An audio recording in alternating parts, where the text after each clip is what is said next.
Today we're going to be delving into an issue that I personally think is incredibly interesting and something that often gets forgotten about when talking about migration and mobility. So it is my genuine pleasure to welcome Shadée Henareh to talk to us about language and the role that it plays in identity. Shadée has just finished her political science bachelor's at the University of Stockholm, and for her thesis explored the identities of second-generation Kurds living in Sweden with a particular focus on language. So to begin with, why did you decide to focus on language as opposed to other expressions of identity?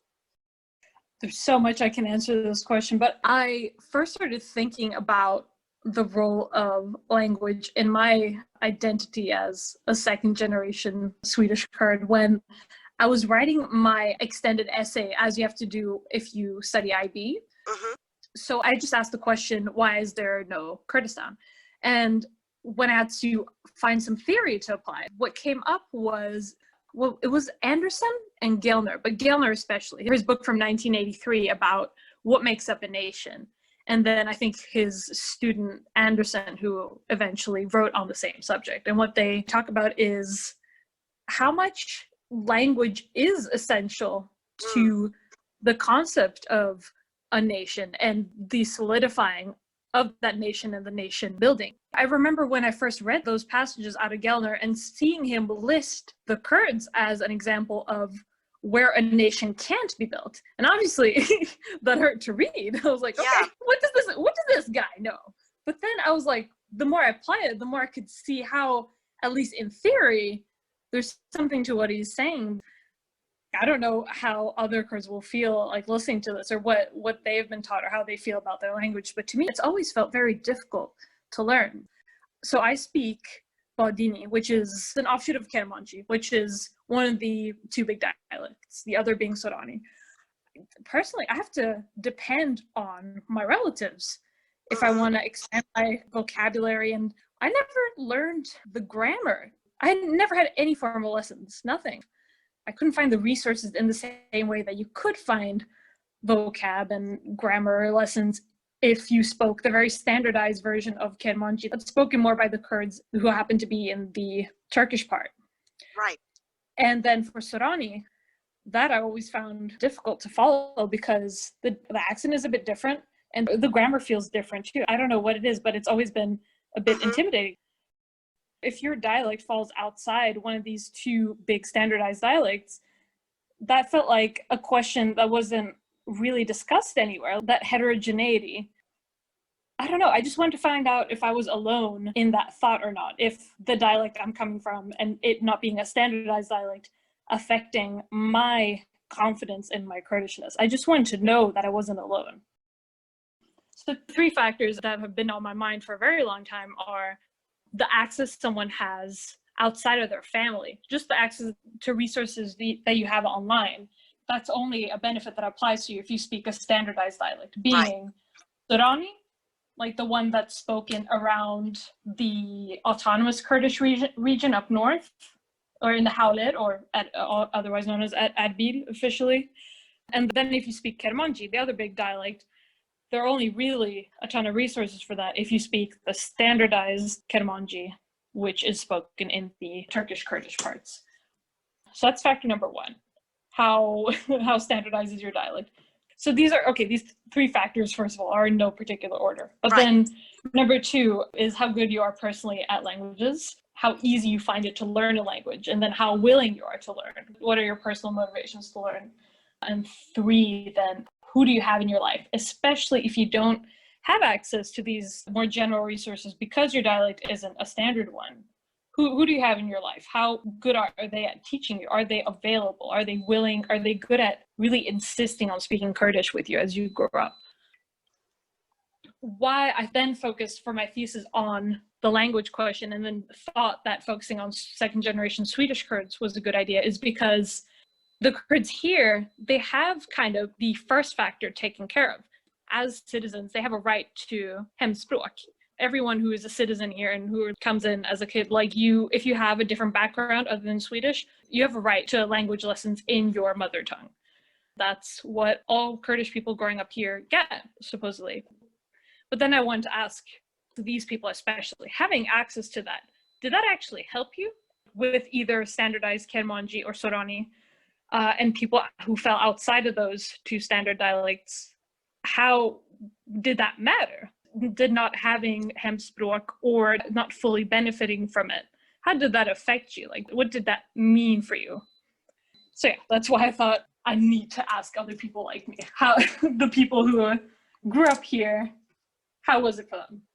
Did you feel that insecurity about your level of Kurdishness before you started reading into and understanding more about the different Kurdish dialects? Or was that something that you had before you started kind of building up this knowledge base? Well, I've always had it. Always, always, always. Because when you become dependent on asking just people you know who can speak the dialect, oh, how do you say this word?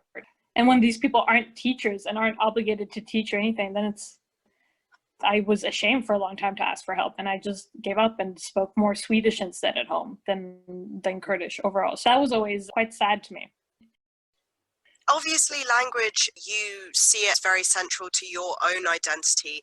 Did you find when you were interviewing these other people from similar backgrounds in terms of ethnicity and nationality, did you find that they also saw language as central to their own identities? Yes and no, to be honest. I think the main correlations I found from my data there were two big ones to do with language. One was that there's no actual direct correlation between someone having had access to hemspråk because their dialect was close to one of the standardized ones. No correlation between that and their patriotism, if you will, or their confidence in there ever being like a full united Kurdish state. I tried to make sure to make a distinction between someone's confidence in speaking their own dialect, but then also their confidence in the mutual intelligibility of the other dialects. Like, what do you actually think or experience when you speak to others or try to understand their dialect?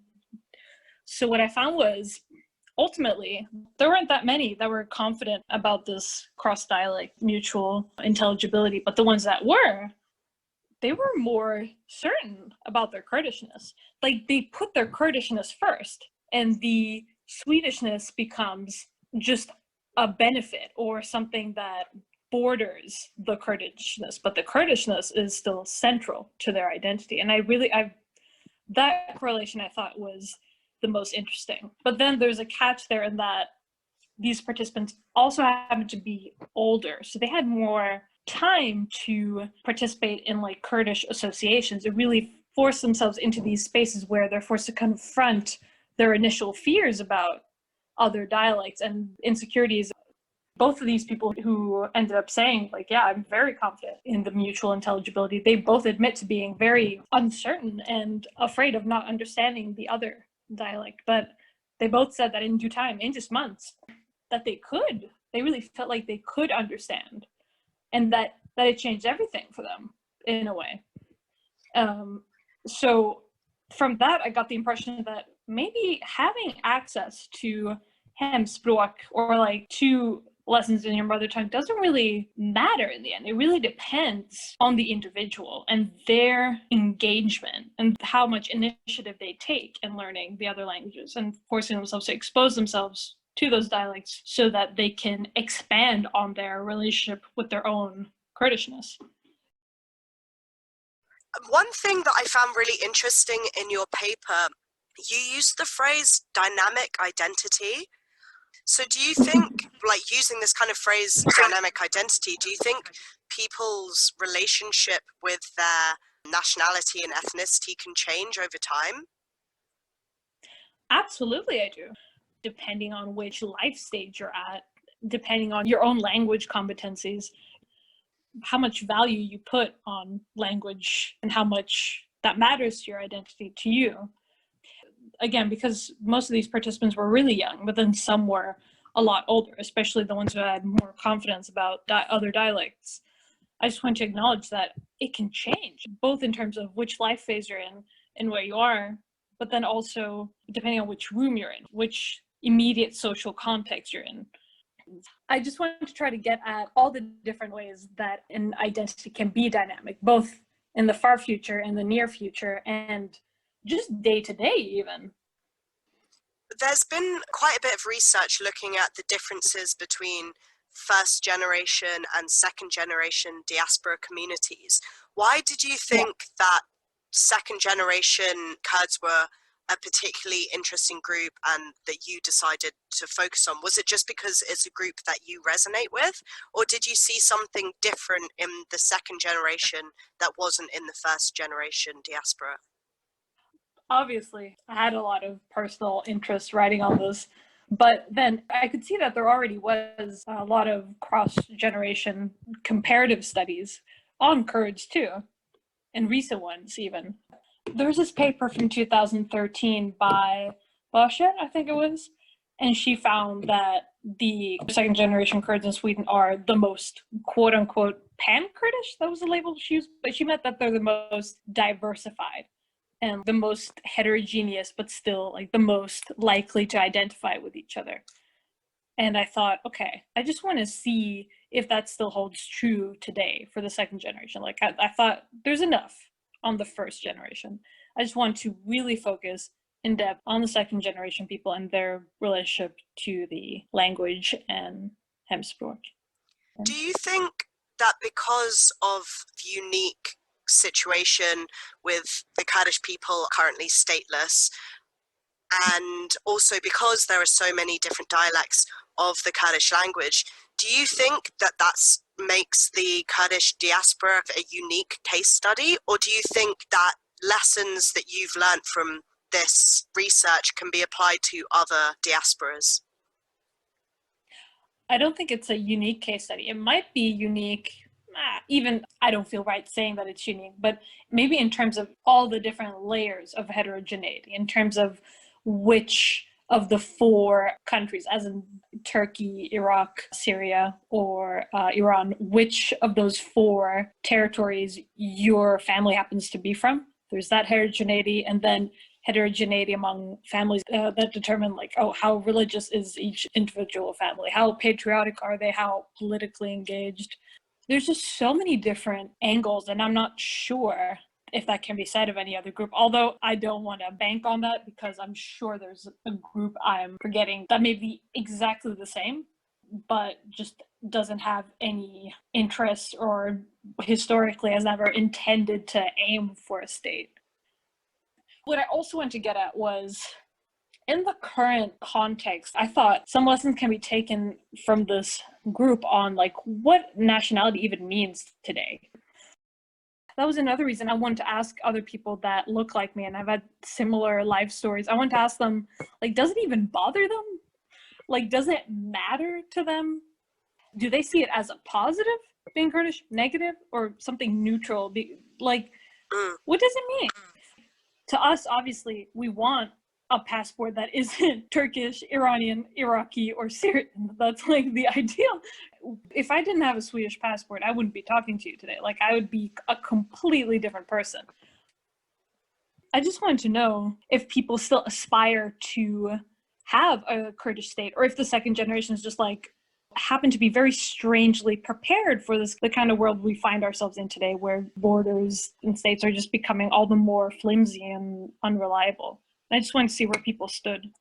Some participants, like the younger ones, like they seem to kind of embrace this multinational cosmopolitan ideal. They're like, yeah, I'm all for it. But some of the older ones were like, I'm allergic to that phrase, cosmopolitanism, get that the fuck out of here. Like, they don't, like one guy in particular, I think he's interesting because he's a Faili Kurd, and these people are like a super interesting subset of Kurds because they happen to be from the quote-unquote Iraqi part, but they speak quite a different dialect that is not standard at all and hard to find resources for, and they're one of the few Kurdish groups, I think maybe the only one, that happens to be Shia Muslim instead of Sunni, which is what like almost everybody else is.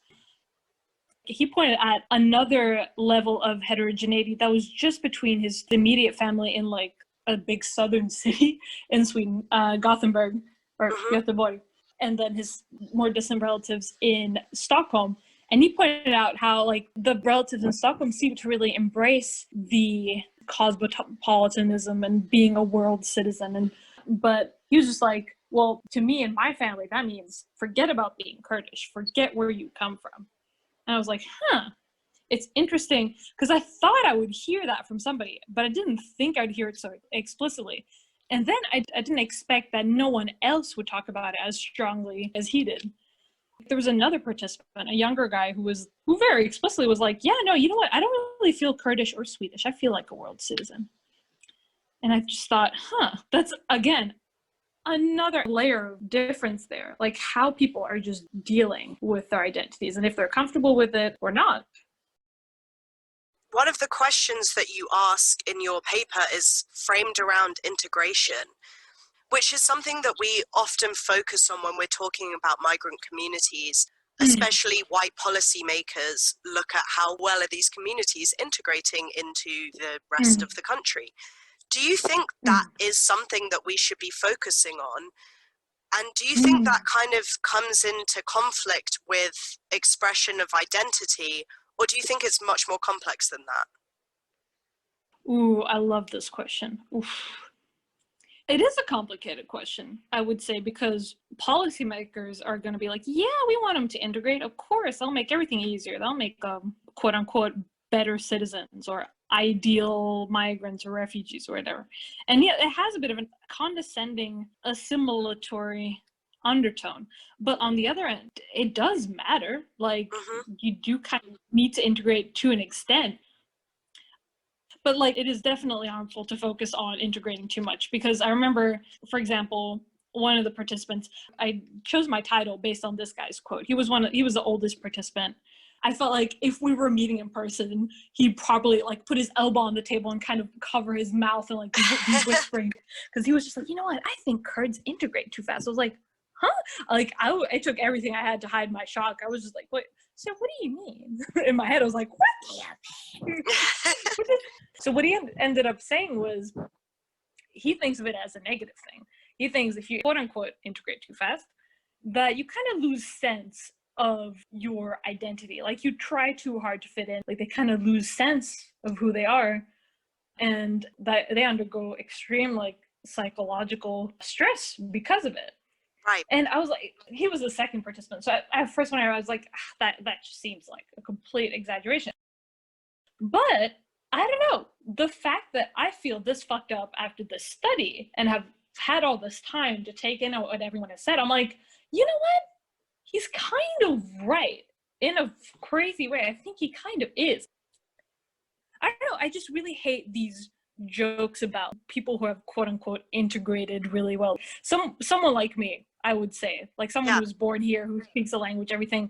It hurts when people like make jokes about like, oh, you're white on the inside. I think that's really hurtful, because that just reduces your identity to something like that. It assumes that integration means, oh, you're closer to whiteness. And that's what I'm really grappling with this right now. I'm like, am I crazy for thinking that? I don't think I am. I think it's hard to press on integration too much. Even the participant who I got this quote from, he was just like, I think it should be something very gradual. The policy that Sweden have does aim to give people that space to connect with their identity. Which is lovely. It's really wonderful. So do you think that's something that other countries should try and replicate? Or do you think that the policy itself, because it doesn't necessarily give people access to the right type of resources, that it, in some ways, the impact can be harmful or not that useful? One of the papers I read later as I was studying, it was a 2015 study. They did a cross-generational, like first and second generational comparison of Kurds in the US. And their big takeaway was the language is the most important, but the hardest to keep. And it was like, oh yeah, you're absolutely right. I think that's what my study is. Because by that point, when I'd read that paper, I already had the data analyzed. I was like, oh yeah, okay. Yeah, I wish I had this a lot earlier. But what I thought was super interesting, what made me feel like, okay, maybe my study had a point, was that I like Command F'd Sweden, and I was like, okay, what did they say about Sweden? Because I want to see what comparisons they make. Because basically their point was that the problem with the US is that as long as they treat language as like hereditary language as something you have to learn on your own as a personal endeavor, and don't put state resources into teaching that to second generation Kurds, it's gonna die out. Like by the third generation, it's very unlikely that the third generation and then the fourth are gonna have access to language at all. But then they very briefly were just like, oh yeah, Sweden has solved the problem of teaching Kermanji in Latin script and then Sorani in the Arabic script. They just solved it. And that's almost all they say.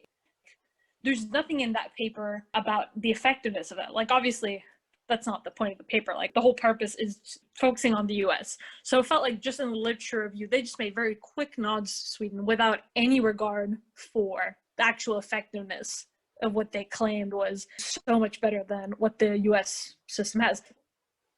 Ultimately, what Sweden has is really wonderful. It's so good. Like, how can you complain about a state that goes out of its way to try to help preserve the culture of this group that doesn't have a state that can do that for them? I wish every nation had that. I wish every nation would put their tax dollars. I have some system to provide that for the Kurds they have there, or any stateless group, really. But I just want to make a point about how difficult it is in practice, and how no matter what you do, it might not be able to account for the heterogeneity of that group that has resulted from them not having a nation. If we could talk a little bit about the actual process, how did you identify these individuals to interview? Because it sounds like you have quite a diversity in opinions. How did you go about collecting these people? So I think the process was quite limited by COVID. So hopefully anyone who does something like this will be able to meet these people in person. But I just ended up both using personal contacts, like asking relatives around, like, do you know somebody I could talk to who'd actually be interested in participating? That and Facebook groups.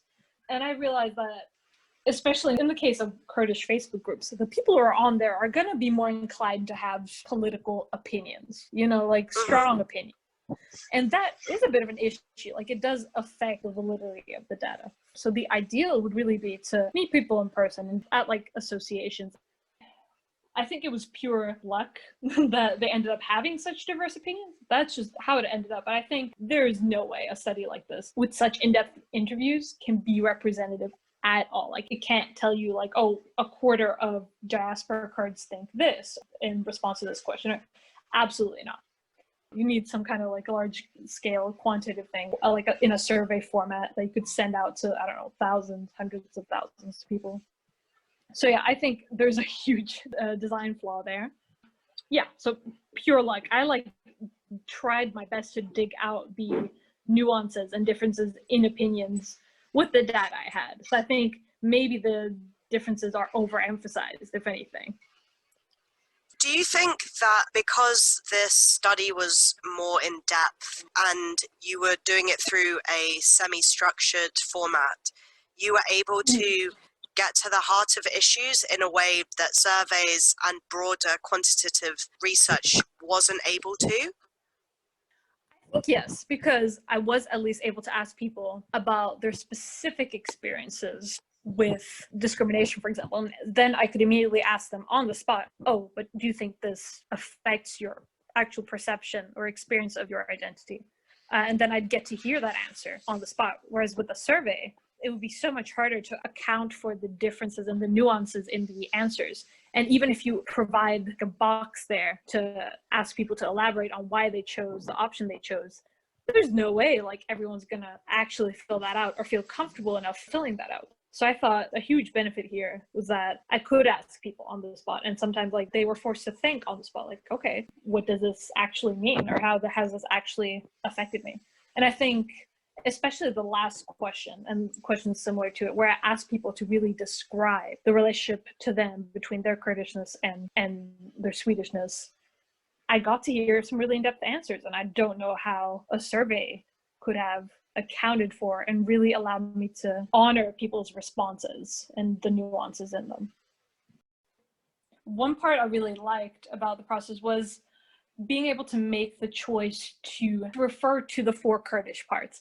I really wanted to make sure that I didn't have to say the Iraqi part of Kurdistan, or they're from the Iranian part. I didn't want to subscribe to the geopolitical reality, because it is the reality. But the takeaway from that is you don't have to necessarily subscribe to the naming conventions that are in the literature. If you can provide a good reason for why you want to call it something different, or why you want to branch off from the literature's terminology, and you can explain it as either easier or something that honors the subject matter more, go for it. Because I was really glad that I put the effort into saying, no, the quote-unquote Turkish part can be referred to, or I will henceforth in this paper refer to it as Bakur, this part as Bashur, this as Rojhelat, this as Rojava, because for this explicit reason that this is what it is called, or these parts are called in at least one of the major dialects in Kurdish. I think these come out of Kermanji. And I thought, I want to do that because I've done the research. I know the differences. I think I've justified this enough. As you said, this issue is very personal to you. Did you make any effort to distance yourself from your analysis, or do you think that your positionality actually adds to the analysis because you have a more personal experience and you can, I guess, interpret the data in a deeper way than an outsider could?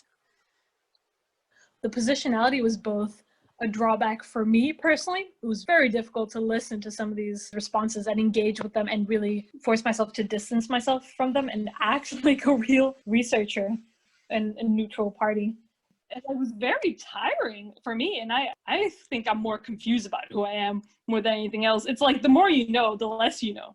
But I do still think that ultimately it helped me understand or be better able to engage with the data and see the bigger patterns, to really look for them and really honor them. But I don't think you not being Kurdish or not being representing the group that you're studying is a hindrance at all. It might even make you better suited to deal with the harsh realities of what people are saying.